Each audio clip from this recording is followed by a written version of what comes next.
का इस जन्म का बुरा कर्म तत्काल दंड नहीं देता है, आप ध्यान रखना। हाँ, एक कर्म है जो साधु अपमान है, ये तुरंत लागू हो सकता है।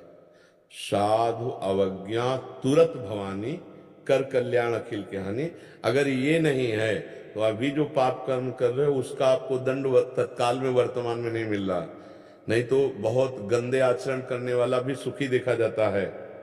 जो बहुत पापाचरण कर रहा है, व्यभिचार कर रहा है, बहुत गंदे आचरण कर रहा है, बड़ी मौत से रह रहा है। और एक आदमी को देखा जाता है बहुत अच्छे कर्म कर रहा है, कोई भी गलत कार्य नहीं कर रहा, फिर भी दुखी है। इसका मतलब इसके पूर्व जन्मों से संबंधित है। जो हमारी पुरानी खेती है, जो हमने पूर्व में पाप कर्म किए हैं और इस जन्म हम बहुत संभाल के कर्म कर रहे हैं, फिर भी हमको दंड मिल रहा है, तो वो पूर्व का है।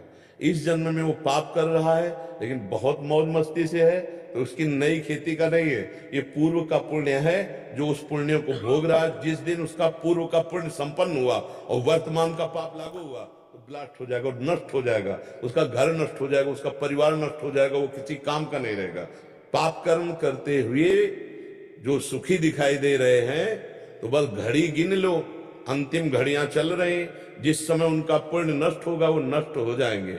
और जो पुण्य आत्मा है, अच्छे कर्म कर रहा है लेकिन कष्ट भोग रहा है, उसके पूर्व के पाप नष्ट हो रहे हैं। जिस दिन पूर्व का पुण्य और वर्तमान का पुण्य मिलेगा वो प्रकाशित हो जाएगा, उसका कुल परंपरागत सुख बढ़ता चला जाएगा।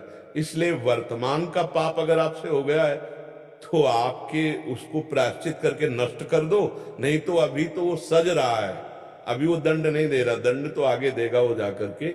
अब कह दे ऐसा विधान क्यों है, तो आज कत्ल करो तो अभी थोड़ी फांसी में चढ़ा दिए जाओगे।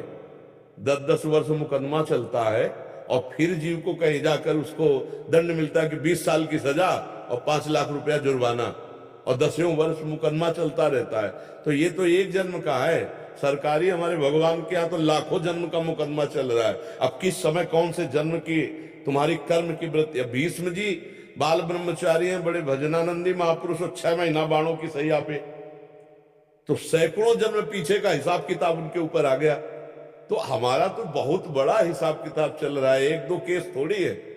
तो हमें चाहिए भगवान नाम जप के बल से हम अपने कर्मों के गोदाम को आग लगा दें और नए कर्मों को सुधार लें, और जो हमारा शरीर रचा गया है उस समय जो हमारे कर्म है उनको हम भोग लें, तो भगवत प्राप्ति हो जाएगी। हम जन्म जन्म के प्रपंच से छूट जाएंगे। नहीं तो अवश्य में भोक्तव्यम कृतम कर्म शुभाशुभम। अभी जो किया है वो तो फसल तैयार हो रही है, आगे भोगना पड़ेगा। ये तो पीछे का है जिसको तुम भोग रहे हो, इसका